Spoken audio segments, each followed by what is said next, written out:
দেখেছি প্রথমবার দু চোখে কাজল তোমার। কি ভাবছেন আমার গালে পড়ছে? তাহলে আপনারা ঠিকই ভাবছেন। কলেজের একটা কোনায় বসে বন্ধুদের সাথে আড্ডা দিচ্ছি আর গান গাইতেছিলাম। তখন কোথায় থেকে মারিয়া আপু এসে আমার গায়ে ঠাস করে একটা থাপ্পড় মেরে দিল। মারিয়া আপু হচ্ছে এই কলেজের সবার বাস, থুক্কু, ক্রাশ এবং অনেক জেদি মেয়ে। আমি গালে হাত দিয়ে অপুকে বললাম, আপু তুমি আমাকে থাপ্পড় মারলে কেন? আমার অপরাধটা কি ছিল? তুই আমাকে দেখে গান গাইছিলি কেন? মেয়ে মানুষ দেখলে হুঁশ থাকে না? বিশ্বাস করো আপু, আমি তোমাকে দেখে গান গাইনি। আমরা বন্ধুরা মিলে মজা করে গান গাইছিলাম। তুই আমার সাথে আবার মিথ্যা কথা বলিস। তোকে আমি ভালো করে চিনি, কলেজে 1 নাম্বার ফাজিল ছেলে। আপু আমি সবার সাথে ফাইজলামি করলেও তোমার সাথে কখনো করি না। আমি তোমাকে ভালো করে চিনি, তুমি অনেক জেদি একটা মেয়ে। আমি সহজে কারোর সাথে জিদ দেখাই না। এখন কথা না বলে ক্লাসে যা, আর কখনো যেন না দেখি কলেজে এসে এরকম আড্ডা দিতে। আমি ঠিক আছে বলে ক্লাসে চলে আসলাম। আমাকে থাপ্পড় দেওয়ার সাথে সাথে সব হারামি বন্ধুগুলো দৌড় দিয়ে ক্লাসে চলে আসলো। আমি ক্লাসের ভিতরে ঢুকে সবগুলো হারামিকে উড়াধুরা মারতে লাগলাম। তখন রাফি বলল, কিরে সারা, কথা নাই বার্তা নাই, তুই সবাইকে এভাবে মারছিস কেন? তোরা আমার বন্ধু নাকি শত্রু?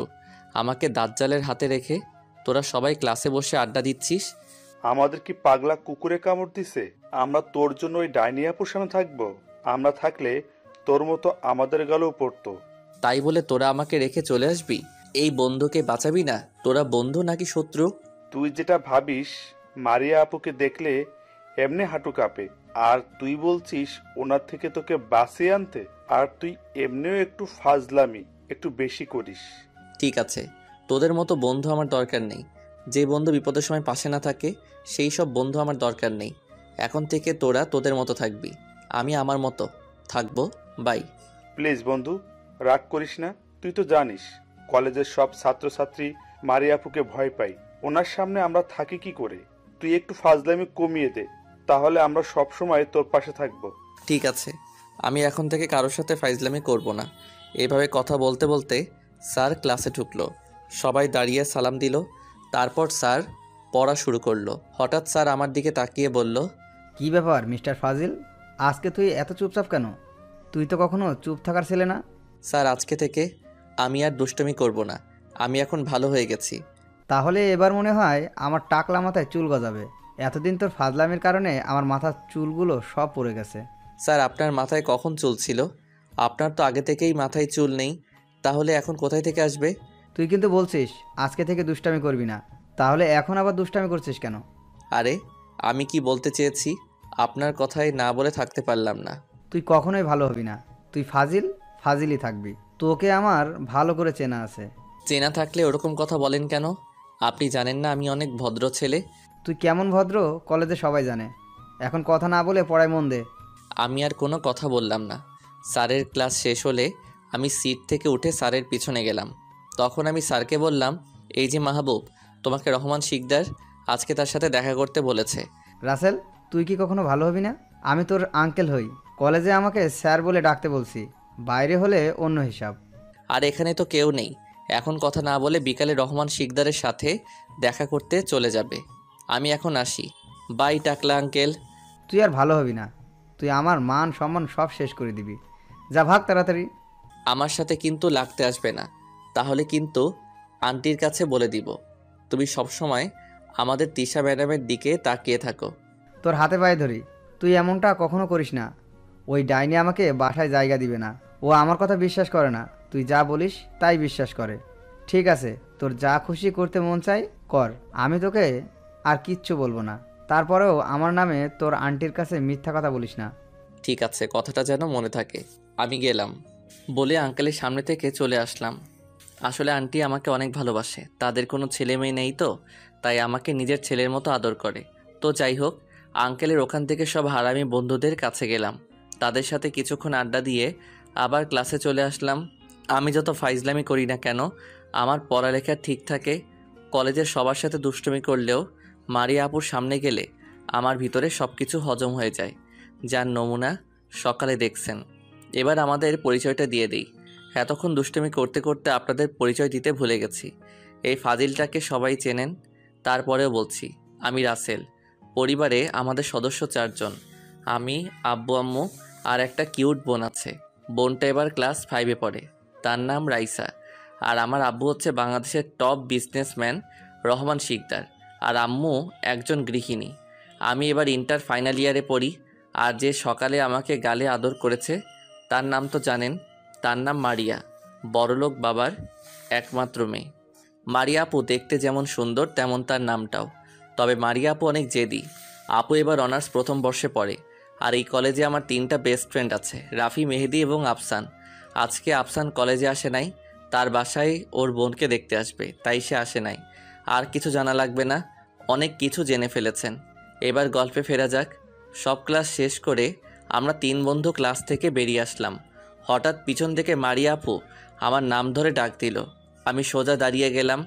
রাফি আর মেহেদি আমার পেছনে লুকিয়ে গেল। আমি তো ভয় শেষ। মনে মনে বললাম, আমি আবার কি দোষ করছি? আমি আস্তে আস্তে আপুর সামনে গেলাম। তখন আপু বলল, কিরে কোথায় যাচ্ছিস? আর তোর বন্ধুরা তোর পেছনে লুকালো কেন? তোমাকে দেখে ওরা আমার পিছনে লুকালো। যদি সকালের মতো ওদের গালে থাপ্পড় মারো। আরে আমি তোদের কিছু করব না, তোর পেছন থেকে বেরিয়ে আয়। আপুর কথা শুনে রাফি আর মেহেদি আমার পিছন থেকে সামনে আসলো। তখন রাফি বলল, আপু সকালে আমরা আপনাকে দেখে গান গাইনি, আমরা এমনি মজা করে গান গাইছিলাম। তারপর হঠাৎ আপনি সামনে চলে আসেন। আপু, আমরা আপনাকে অনেক সম্মান করি, কখনো আপনাকে দেখলে দুষ্টামি করি না। আমরা আপনাকে অনেক ভয় পাই, আপনি অনেক জেদি। কত ছেলে আপনার মায়ের খেয়েছে তার কোনো হিসাব নেই। আয়, সকালের জন্য দুঃখিত। আসলে একটা ছেলেকে চরম শিক্ষা দিয়ে আসছি, তাই মাথা গরম ছিল। আমি তো ভালো ছেলেদের গায়ে কখনো হাত তুলি না। ও তাহলে আপু আমাকে কি জন্য ডাকছেন? যদি কোনো কাজ থাকে বলেন, আমার আবার বাসায় যেতে হবে। তোকে কোনো কাজের জন্য ডাকি নাই, সকালে তোর গায়ে যে হাত তুলছি তার জন্য ক্ষমা চাইতে ডাক দিছি। তোর এখন যেতে পারিস। আমরা আর একটা কথাও না বলে দৌড় দিয়ে কলেজ থেকে বেরিয়ে আসলাম। তারপর রাফি আর মেহেদিকে বিদায় দিয়ে আমি একটা রিক্সা নিয়ে বাইক ঠিক করার দোকানে চলে আসলাম। আসলে সকালে বাইক নিয়ে কলেজে আসার সময় বাইকটা হঠাৎ বন্ধ হয়ে যায়। অনেক চেষ্টা করেও চালু করতে পারি নাই। তাই বাইক দোকানে ঠিক করতে দিয়ে একটা রিক্সা নিয়ে কলেজে চলে গেলাম। দোকানদারকে বাইক ঠিক করার টাকা দিয়ে বাইক নিয়ে বাসায় চলে আসলাম। বাইক পার্কিং করে দরজার সামনে দাঁড়িয়ে কলিং বেল চাপ দিলাম। কিছুক্ষণ পর কাজের বুয়া এসে দরজা খুলে দিল। আমি ভিতরে ঢুকে নিজের রুমে চলে আসলাম। রুমে এসে দেখি আমার বুড়ি বোনটা আমার বিছানায় আম্মুর মোবাইলে কার্টুন দেখতে আছে। আমি ব্যাগটা রেখে বুড়িকে কাতুকুতু দিতে লাগলাম। আমার বুড়ি বোনটা শুধু হেসে যাচ্ছে। একমাত্র আমার বুড়ি বোনটার হাসি দেখতে কাতুকুতু দিছি। আমার বোনের হাসিটা আমার কাছে অনেক ভালো লাগে। ভাইয়ার ব্যাগের ভিতরে আছে। আমি ওয়াশরুমে গেলাম বুড়ি, এই বলে রাইসার কপালে একটা চুমো দিয়ে জামা কাপড় নিয়ে ওয়াশরুমে ঢুকে গেলাম। তারপর গোসল করে বের হয়ে দেখি রাইসা রুমে নেই, হয়তো আম্মুর রুমে চলে গেছে। আমার বোনটা পুরো চকলেট পাগলি। রাইসার মতো বোন পাওয়া ভাগ্যের ব্যাপার। ওর কিছু হলে আমার খাওয়া দাওয়া হয় না, সবসময় আমাকে জড়িয়ে ধরে শুয়ে থাকবে। তো যাই হোক, একটা জামা গায়ে দিয়ে রুম থেকে বেরিয়ে আম্মুর রুমে গেলাম। আম্মুর রুমে গিয়ে দেখি আম্মু বিছানায় শুয়ে আছে আর রাইসা আম্মুর পাশে বসে চকলেট খাচ্ছে। আম্মু, তোমার শরীরের এখন কি অবস্থা? ওষুধ খেয়েছো? বাবা, আমার ছেলেটা হঠাৎ এত ভালো হয়ে গেল কবে? যে ছেলে সারাক্ষণ আমাকে জ্বালিয়ে মারতো তার মুখ থেকে প্রথমে এমন কথা শুনছি। বারে, তুমি এখন অসুস্থ, তাই তোমার সাথে দুষ্টামি করছি না। অসুস্থ না হলে এতক্ষণ তোমার অবস্থা খারাপ করে ছাড়তাম। তোর কারণে আমি অসুস্থ হয়েছি। আল্লাহ তোর মতো একটা ফাজিল ছেলে না দিয়ে যদি রাইসার মতো আরেকটা মেয়ে দিত তাহলে অনেক ভালো হতো। আমার এই বুড়ি মেয়েটা এই বয়সে আমার অনেক খেয়াল রাখে। আম্মু, আমি কি তোমাকে জ্বালাতন করি? ঠিক আছে আম্মু, আজকে থেকে কখনো তোমার সাথে দুষ্টামি করব না। একটু নরম হয়ে বললাম, যাতে আমার জন্য আম্মুর মনে একটু মায়া হয়। আমি আম্মু আর রাইসার সাথে দুষ্টামি না করলে থাকতে পারি না। আম্মু আমার কথা শুনে বলল, আমার কাছে এত ভালো স্বাস্থ্য হবে না, তোকে আমি হাড়ে হাড়ে চিনি।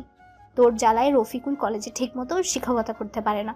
রফিকুল হচ্ছে ওই যে টাকলা আঙ্কেল। তখন আমি আম্মুকে বললাম, আম্মু, ওই টাকলা আঙ্কেলের সাথে মজা করতে ভালো লাগে, তাই ওনার সাথে একটু দুষ্টামি করি। কিন্তু টাকলা আঙ্কেল তো আমাকে কিছু বলে না। তোরে রফিকুল ভালো করে চিনে। তোকে কিছু বললে তুই ওর নামে তার স্ত্রীর কাছে মিথ্যে কথা বলিস, তখন বেচারা কিছু করতে পারে না। তোর কারণে বেচারাকে কয়দিন ভাত দেয় নাই। হয়েছে, আমি অনেক ফাজিল। যাও, তোমার খোঁজ খবর নিতে আসছি। তুমি উল্টো ভাষণ দেওয়া শুরু করছো। আজকে আসুক তোমার স্বামী, তখন দেখবে তোমার নামে কেমন বিচার দেই। তোর বিচারে কোনো কাজ হবে না, কারণ তোর বাপ আমার অসুস্থ শরীরে কিছুই বলবে না। বেশি কথা না বলে রাইসাকে নিয়ে গিয়ে খাবার খা। ঠিক আছে, আয় আমার বুড়ি বোনটা, আজকে ভাইয়া তোকে নিচাতে খাইয়ে দিব। ঠিক আছে ভাইয়া, তাহলে চলো। তারপর রাইসাকে নিয়ে নিচে আসলাম। দুজনে দুইটা চেয়ার টেনে বসলাম। আমি একটা প্লেটে খাবার নিয়ে রাইসাকে খাইয়ে দিতে লাগলাম। বোনটা আমার কি সুন্দর করে খাচ্ছে আর মুচকি মুচকি হাসছে। ইচ্ছে করছে বোনটার হাসি সারাদিন দেখি। আমার বোনটা হাসলে গালে টোল পড়ে। রাইসাকে খাইয়ে দিতে লাগলাম আর সাথে নিচেও খেতে লাগলাম। খাওয়া দাওয়া শেষ করে দুই ভাই বোন আমার রুমে চলে আসলাম। রাইসা আমাকে জড়িয়ে ধরে শুয়ে পড়ল। আমি আমার বোনটাকে জড়িয়ে ধরে শুয়ে পড়লাম। পরের দিন কলেজের গেট দিয়ে ঢুকে ভিতরে গিয়ে দেখি সবগুলো ছাত্রছাত্রী গোল হয়ে দাঁড়িয়ে আছে। আমি ভিতরে ঢুকে দেখি মারিয়া আপু একটা ছেলেকে লাঠি দিয়ে ইচ্ছা মতো মারতে আসে। হঠাৎ আফসান আমার ঘাড়ে হাত দিয়ে বলল, কিরে, তুই কোন সময় আসলি আর এখানে দাঁড়িয়ে কি দেখছিস? তুই দেখিস না মারিয়া আপু ওই ছেলেটাকে কিভাবে মারছে? আরে তুই জানিস ওই ছেলেটা একটা মেয়ের সাথে অসভ্যতামি করেছে, তাই আপু ওকে এভাবে মারছে। তাই বলে ছেলেটাকে এভাবে মারবে? আর কিছুক্ষণ এভাবে মারতে থাকলে তো ছেলেটা মারা যাবে। আমাদের কিছু করার নেই, কলেজের সবাই আপুকে ভালো করে চিনে। উনি হচ্ছেন কলেজের খারাপ মানুষের জম, কেউ ভয়ে সামনে যেতে পারে না। ঠিক আছে, তুই দাঁড়া, আমি একটাবার চেষ্টা করে দেখি। এই বলে আফসানকে কোনো কথা বলতে না দিয়ে আপুর সামনে চলে গেলাম। তখন আমি আপুকে বললাম, আপু আপনি ওনাকে এভাবে মারছেন কেন? উনি তো মারা যাবে। এ কথা বলার পর আপু আমাকে এমন কিছু করবে আমি তো কখনো ভাবতেই পারিনি। আপু হাতে লাঠি দিয়ে আমাকে দুইটা বাড়ি মারল। আমি সাথে সাথে মাটিতে বসে পড়লাম, কারণ বাড়ি দুটো অনেক জোরে মেরেছে। আমার চোখ দিয়ে 2 ফোঁটা পানি পড়ে গেল। আমি যেই জায়গায় বাড়ি মারছে সেই জায়গাটা ধরে বসে আছি। তখন মারিয়া আপু বলল, কলেজে এতগুলো ছাত্রছাত্রী আমাকে কিছু বলার সাহস পায় না, তুই আমাকে মারার কথা বলতে আসলি কেন? তুই জানিস এই কলেজের একটা মেয়ের ওড়না টান ধরে দিছে? আমি কি জানি ওই ছেলে একটা মেয়ের ওড়না ধরে টান দিছে? জানলে কি আপনাকে বলতাম? আপনাকে কথাটা বলাতে এইভাবে বাড়ি মারবেন? তুই জানিস না আমার মাথা গরম হলে কারোর কথা শুনি না, তাহলে তুই আমাকে বলতে আসলি কেন? আমার ভুল হয়ে গেছে, আমাকে আপনি মাফ করে দিবেন। আর কখনো আপনাকে কিছু বলবো না, আপনার সামনে পর্যন্ত আসবো না। এই বলে আমি সবার সামনে থেকে কলেজ থেকে বেরিয়ে চলে আসলাম। বন্ধুরা আমাকে পিছন থেকে অনেকবার ডেকেছে, কারো কোনো কথা শুনি নাই। বাসায় আসার সময় একটা ফার্মেসি থেকে মলম এবং কিছু ব্যথার ওষুধ নিয়ে বাসায় চলে আসলাম। কলিং বেল চাপ দেওয়ার পর কাজের বুয়া দরজা খুলে দিল। আমি সোজা নিজের রুমে চলে আসলাম। আম্মুকে দেখলাম সোফায় বসে কার সাথে যেন মোবাইলে কথা বলছে। আমি কোনো কথা বললাম না, বিছানায় বসে ব্যথা জায়গায় মলম লাগাতে লাগলাম। আগে একটা ব্যথার ওষুধ খেয়ে নিছি, মলম লাগিয়ে বিছানায় শুয়ে পড়লাম। কিছুক্ষণ পর আম্মু আমার রুমে এসে বলল, কিরে, কলেজ থেকে চলে আসলি যে? তোর কি শরীর খারাপ নাকি? তেমন কিছু না আম্মু, হঠাৎ মাথাটা ব্যথা করছে তাই কলেজ থেকে চলে আসলাম। সত্যিটা বললাম না, তা না হলে আম্মু আব্বুকে সব বলে দিবে। আব্বু আম্মু কখনো আমার গায়ে হাত তুলে নাই, সেই জায়গায় বাহিরের একটা মেয়ে আমার গায়ে হাত তুলল। তখন আম্মু বলল, তাহলে ওষুধ খেয়ে কিছুক্ষণ রেস্ট নে, দেখবি এমনি ঠিক হয়ে যাবে। এই কথা বলে আম্মু রুম থেকে বেরিয়ে গেল। আমি যত দুষ্টমি করি না কেন আব্বু আম্মু আমাকে কিছু বলে না। তারা জানে আমি কারোর সাথে কখনো খারাপ ব্যবহার করি না। তো যাই হোক, আমি আর কিছু না ভেবে ঘুমিয়ে পড়লাম। হঠাৎ দুপুরবেলা ঘুমটা ভেঙে গেল। আমি বিছানা থেকে ওঠার চেষ্টা করলাম কিন্তু উঠতে পারছি না। আমার শরীরে প্রচুর জ্বর চলে আসছে। হঠাৎ রাইসা আমার রুমে ঢুকে বিছানায় বসে আমাকে ডাকতে লাগলো। আয় ভাইয়া, ওঠো, আম্মু তোমাকে বলেছে ফ্রেশ হয়ে নিচে খাবার খেতে যেতে। রাইসা বোন আমার খিদে নাই, আমি খাবার খাবো না, তুই গিয়ে আম্মুকে বল। কেন ভাইয়া, তোমার কি শরীর খারাপ? আমি তোমার মাথা টিপে দেই ভাইয়া। লাগবে না, তুই গিয়ে খাবার খেয়ে নে আর আম্মুকে বলিস আমার রুমে একটু আসতে। রাইসা ঠিক আছে বলে রুম থেকে বেরিয়ে গেল। কিছুক্ষণ পর রাইসা আম্মুকে নিয়ে আমার রুমে আসলো। তখন আম্মু বলল, কি রে রাসেল, তোর কি হয়েছে? তুই নাকি খাবার খাবি না? আর রাইসা বললো তুই নাকি আমাকে ডেকেছিস। কি রে, তোর এত জ্বর আসলো কখন? তুই আমাকে আরো আগে ডাক দিবি না? আরে হঠাৎ ঘুম থেকে উঠতে দেখি আমার শরীরে প্রচুর জ্বর। এখন কথা না বলে আমার মাথায় পানি দাও। ঠিক আছে, দিচ্ছি। রাইসা, তুই তোর ডাক্তার আঙ্কেলকে ফোন দিয়ে বাসায় আসতে বল।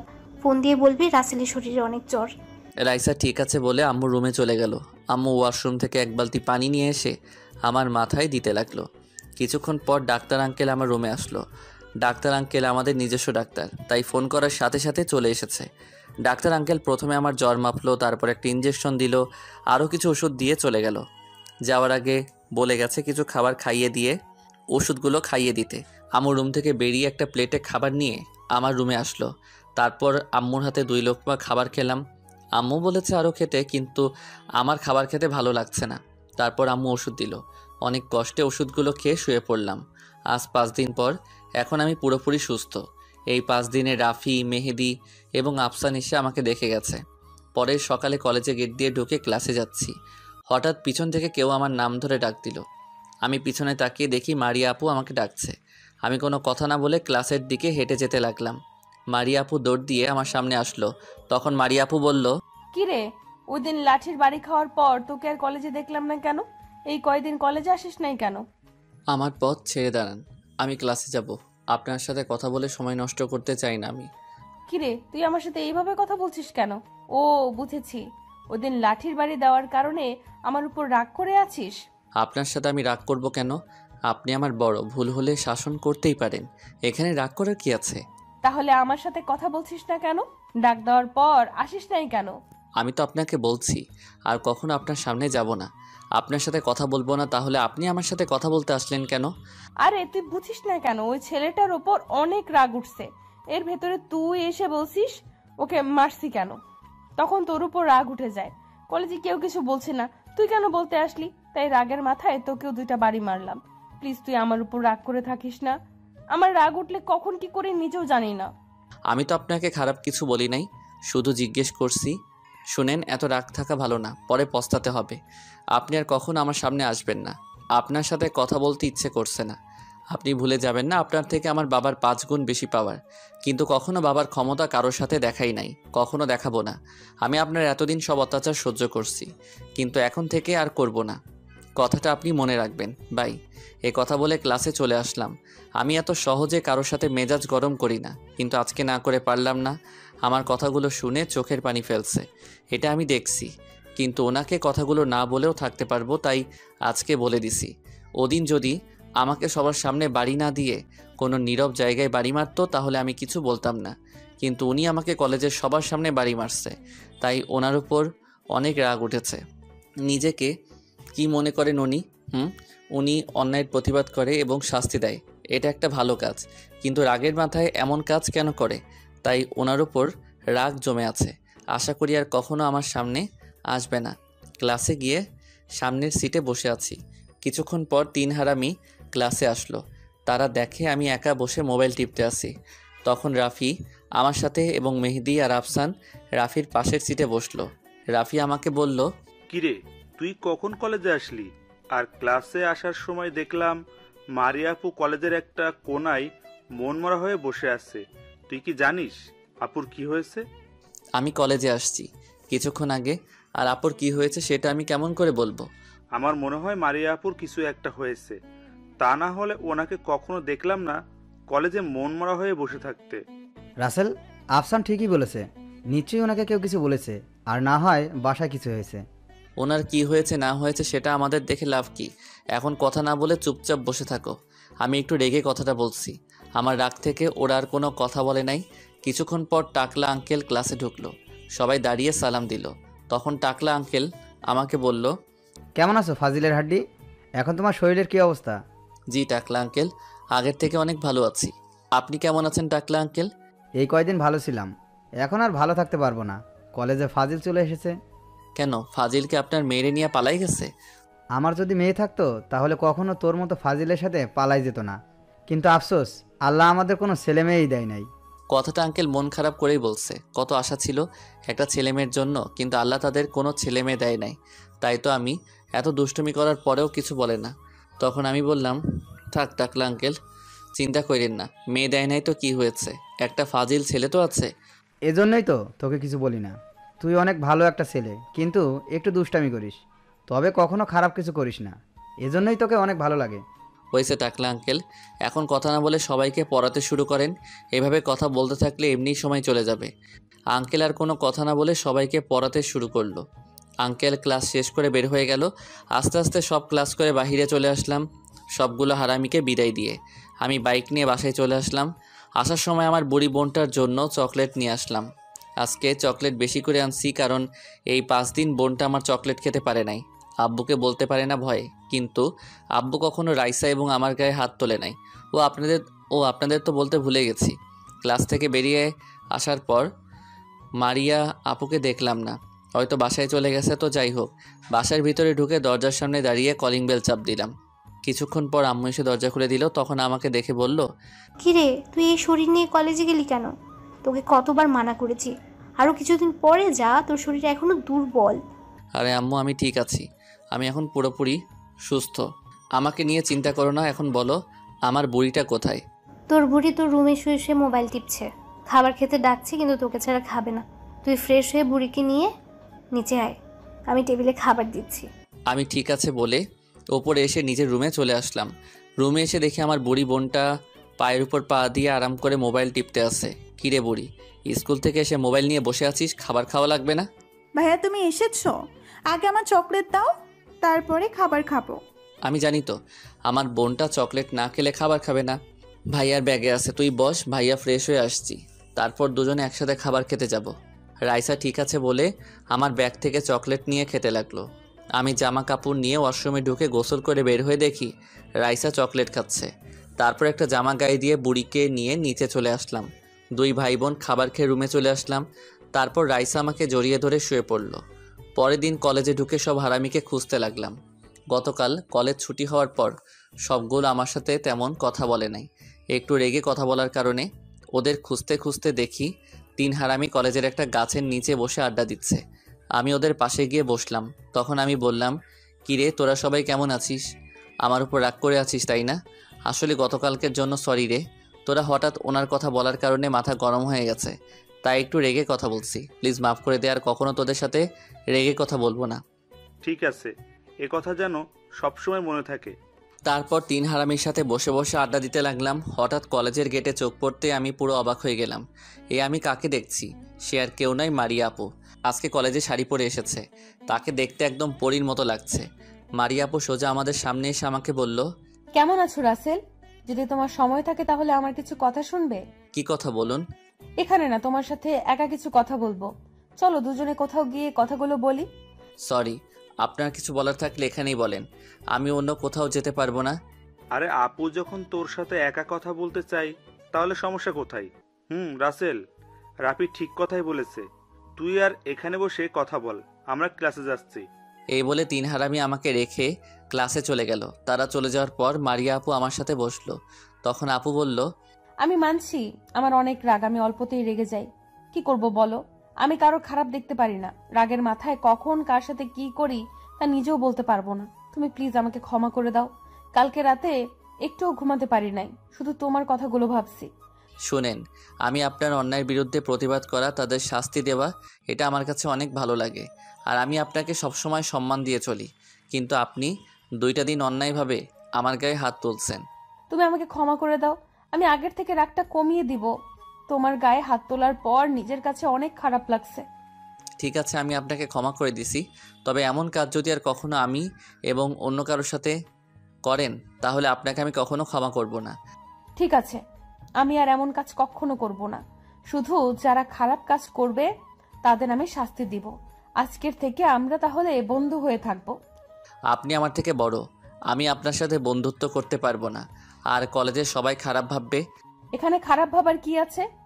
আমরা শুধু বন্ধু হয়ে থাকবো। আজ পর্যন্ত দেখছো আমি কোনো ছেলের সাথে বন্ধুত্ব করতে? আজ শুধু তোমার সাথে করতে এসেছি। কে কি বললো সেটা দেখার সময় নেই আমাদের। তুমি বলো আমার সাথে বন্ধুত্ব করবে? আপনার সাথে বন্ধুত্ব করতে পারি, তবে আমি আপনাকে আপনি করে বলবো।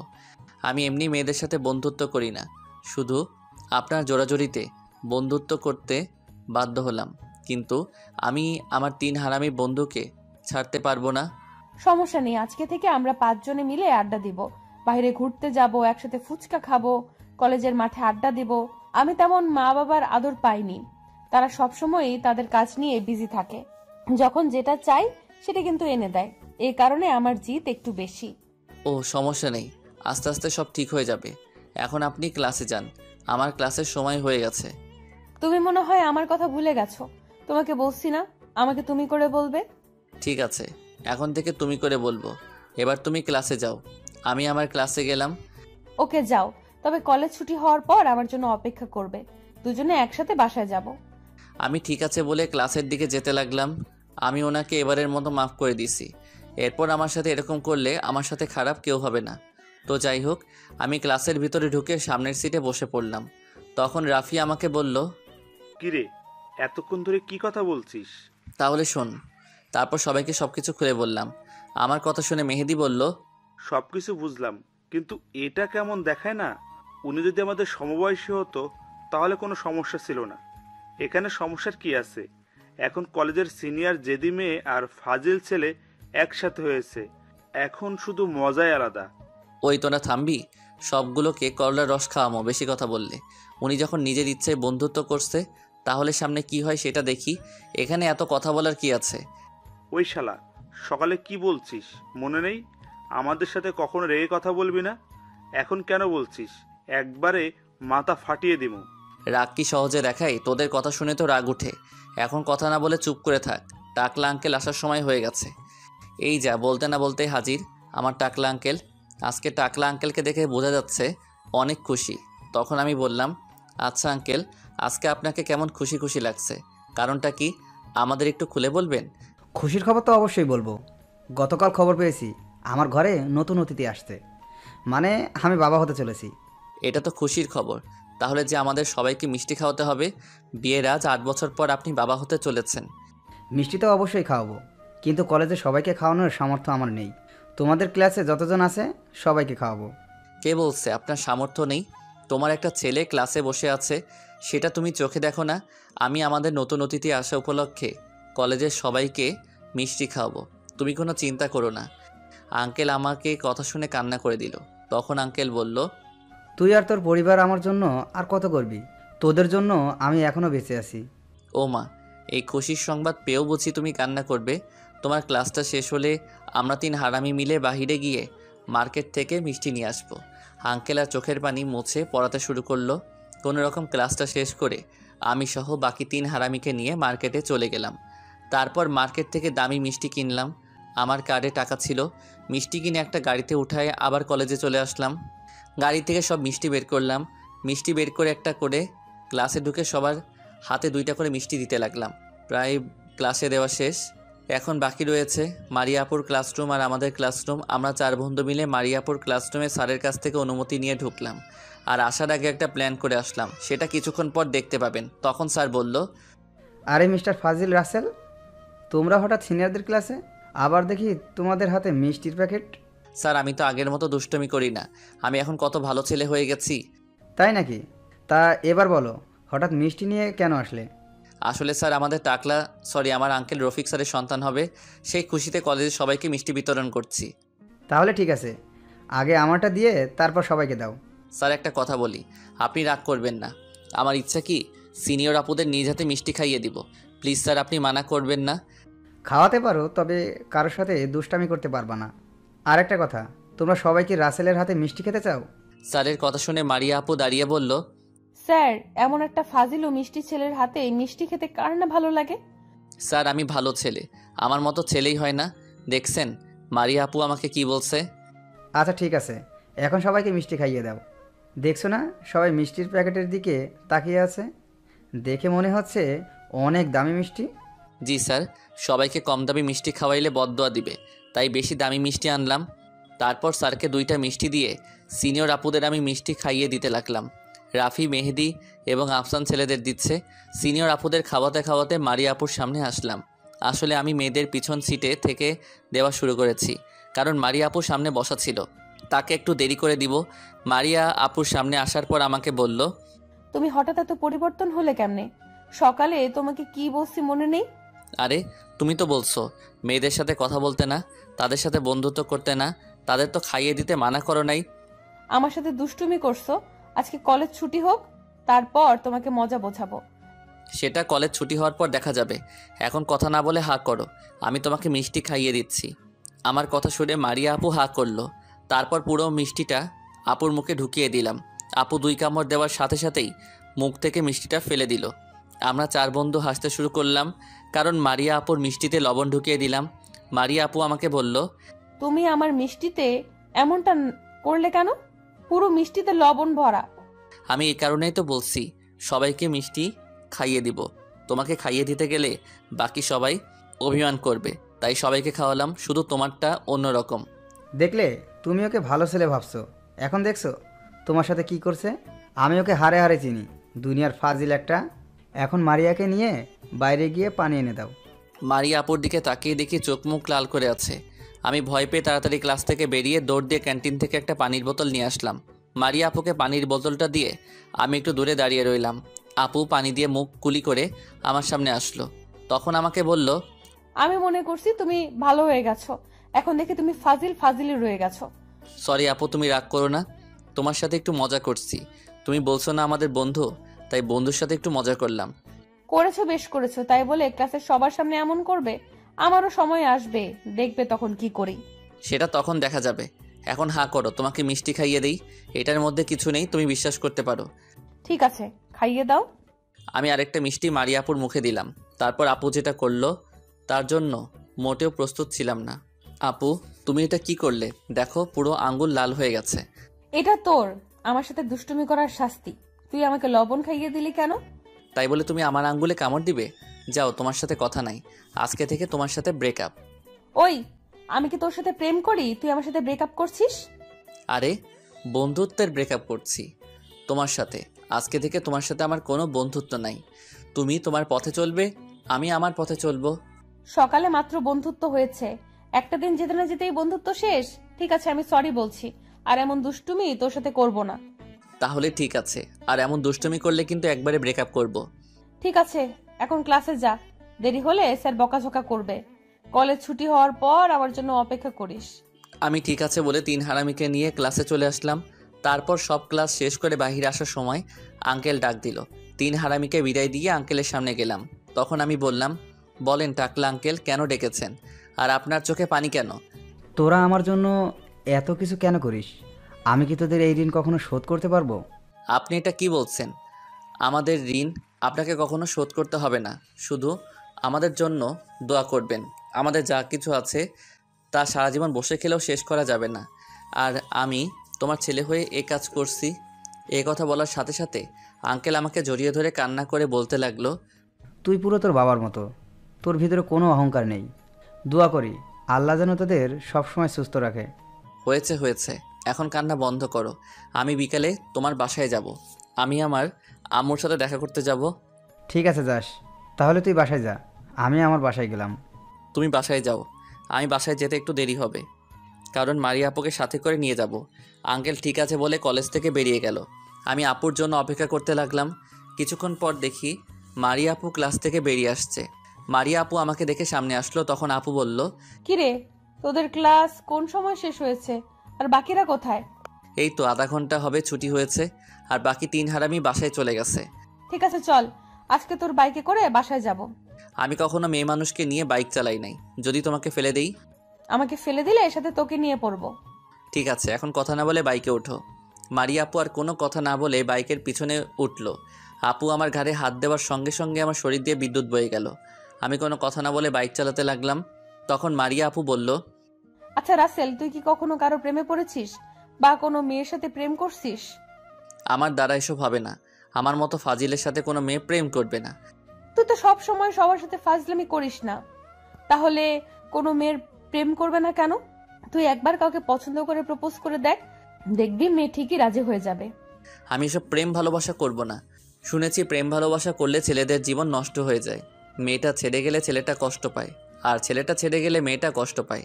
তাই এসব প্রেম ভালোবাসা মাথায় আনিনি। এমনিই আছি, পুরো বিন্দাস আছি। শোন, দুজনের মনের মিল থাকলে কেউ কাউকে ছেড়ে যায় না। আচ্ছা, তুমি এসব আমাকে বলছো কেন? আর তুমি কারোর সাথে প্রেম করছো? কলেজের সকল ছেলেরা তোমার পিছে ঘুরে, কিন্তু তুমি কাউকে পাত্তা দাও না কেন বলো তো? আসলে তোর মতো আমিও এসব বিশ্বাস করি না। আর কলেজের ছেলেরা আমার পেছনে ঘুরে কোথায়? সবাই তো দূর থেকে তাকিয়ে দেখে, আমার সামনে আসার সাহস পায় না। তোমার সামনে আসবে কেমন করে? তুমি যে জেদি মেয়ে, এমনি সবার তোমাকে দেখলে পেটের ভিতর সব হজম হয়ে যায়। আমি জিত কি এমনিই কারোর সাথে দেখাই? যারা অন্যায় করে তাদের উপর দেখাই। তারপরেও তোমার জিদটা একটু কন্ট্রোল করো, তা না হলে কখন হয়ে যাবে আল্লাহ ছাড়া কেউ বলতে পারবে না। ঠিক আছে, এখন থেকে জিতটা একটু বেশি কন্ট্রোল করে রাখবো। কথা বলতে বলতে আপুর বাসার সামনে চলে এসেছি। আপু তাদের বাসায় যেতে বলেছে, কিন্তু আমি যাইনি। কাজ আছে বলে বিদায় নিয়ে নিজের বাসায় চলে আসলাম। দেখতে দেখতে 2টা মাস চলে গেল। এখন আপু আমার সাথে রাগ দেখায় না। সবসময় আমার সাথে কলেজে আড্ডা দেয়। আমাকে কোনো মেয়ের সাথে কথা বলতে দেয় না। সবসময় ওনার চোখে চোখে রাখে। আপুর এমন কেয়ার আমার অনেক ভালো লাগে। এখন আমিও কারোর সাথে তেমন দুষ্টুমি করি না। আপুর সাথে চলতে চলতে তাকে আমি ভালোবেসে ফেলেছি। জানি না মারিয়া আপু আমাকে ভালোবাসে কিনা, তবে আমি আপুকে মনের কথা খুব তাড়াতাড়ি খুলে বলতে হবে, তা না হলে অন্য কেউ এসে নিয়ে যাবে। যদি আপু রাজি হয় তাহলে সারা জীবন বুকের ভিতর আগলে রাখবো, কখনো দূরে যেতে দিব না। রাজি না হলে আর কখনো আপুর সামনে যাব না, তার সাথে কথা বলবো না, তাকে সবসময় এড়িয়ে চলবো। পরশু আমার জন্মদিন, তাই ভাবছি আপুকে আমার জন্মদিনে দাওয়াত করব, আর আমার মনের কথা খুলে বলবো। সকালে সবার সাথে নাস্তা করে বাসা থেকে বেরিয়ে বাইক নিয়ে সোজা কলেজে চলে আসলাম। গেট দিয়ে ঢুকে বাইক পার্কিং করে 3 হারামি বন্ধুদের কাছে গেলাম। কিরে, তোরা সবাই কেমন আছিস? আর মারিয়া আপু কলেজে এসেছে? আমরা কিছুক্ষণ আগে আসলাম, আর মারিয়া আপুকে তো দেখলাম না। আজকে তোকে কেমন খুশি খুশি লাগছে, ব্যাপারটা কি? আসলে আমি না মারিয়া আপুকে ভালোবেসে ফেলেছি, কিন্তু এখনও ওনাকে বলতে পারি নাই। তাই ভাবলাম কালকে আমার জন্মদিনে আপুকে প্রপোজ করব। আপু কি রাজি হবে? তুই তো মারিয়া আপুর ছোট, প্রপোজ করলে আমার মনে হয় না রাজি হবে। আরে ছোট তো কি হয়েছে, প্রেম ভালোবাসা ছোট বড় সমস্যা নেই। আর সিনিয়র আপুর সাথে প্রেম করতে আলাদা মজা, তাদের থেকে ভালোবাসা বেশি পাওয়া যায়। শালা, আজ পর্যন্ত রিয়াকে নিজের মনের কথা বলতে পারলাম না, আর সেখানে তুই সিনিয়র আপুকে প্রপোজ করবি? দেখবি, প্রপোজ করলে তোর কপালে দুঃখ আছে। আরে মামা, এসব মনের কথা বলতে বুকে সাহস থাকা লাগে। রাসেলের যে রকম সাহস আছে তোর তো সেটাও নাই। রিয়াকে দেখলে দৌড় দিয়ে পালিয়ে যাস, সেখানে তুই করবি প্রেম? মেহেদি, ঠিক কথাই বলছিস। শালা আজ একটা বছর রিয়ার পিছনে ঘুরে তাকে মনের কথা খুলে বলতে পারে নাই। তুই চিন্তা করিস না রাসেল, যদি আপুর মনে তোর জন্য ভালোবাসা থাকে তাহলে অবশ্যই আপু রাজি হবে। তোর জন্য শুভকামনা রইল। তোরা আমাকে এইভাবে কথা বলতে পারলি? দেখবি 2 দিনের ভিতরে রিয়াকে প্রপোজ করে তোদের সবাইকে দেখাবো। শুধু প্রপোজ করলে হবে না, রিয়ার সাথে প্রেম করে দেখাতে হবে। প্রপোজ করলে তো মানা করে দিতে পারে। আমার মতো শান্ত ভদ্র ছেলে আর কোথাও পাবি নাকি? আমার বিশ্বাস রিয়া আমার ভালোবাসা অ্যাকসেপ্ট করবে, দেখে নিস তোরা। ওই তোরা থামবি? কি শুরু করছিস তোরা? আমি মরি আমার টেনশনে, তোরা আছিস রিয়াকে নিয়ে। এখন আমাকে তোরা কোনো বুদ্ধি দে কিভাবে মারিয়া আপুকে প্রপোজ করব। হঠাৎ মেহেদি আমার কথা শুনে বলল, আমার কাছে একটা প্ল্যান আছে। তোর জন্মদিনে তুই আপুকে নিয়ে ছাদে আসবি, আর আমরা 3 জনে মিলে ছাদের উপরে সুন্দর করে সাজিয়ে রাখবো। নিচে কেক কাটা শেষ হলে তুই আপুকে নিয়ে উপরে চলে আসবি, তারপর মারিয়া আপুকে প্রপোজ করবি। তোর কিছু করা লাগবে না, যা করার আমরা করব। তুই শুধু আমাদের 50,000 টাকা দিলেই চলবে।